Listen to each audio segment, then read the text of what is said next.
Block किया हुआ आपने? रोड ब्लॉक ये एहतजाज कर रहे हैं, ये हमारा आईनी हक है।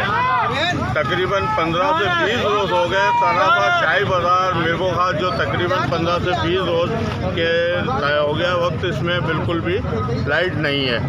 और लाइट आती भी है तो उसके अंदर जुज़वी तौर पर आती है, फिर वापसी चले जाती है। तो 5 मिनट आती है फिर चले जाते हैं। आते वापडा वाले काम करते हैं, एक्शन SDO कोई भी हमारी ये बात नहीं सुन रहा।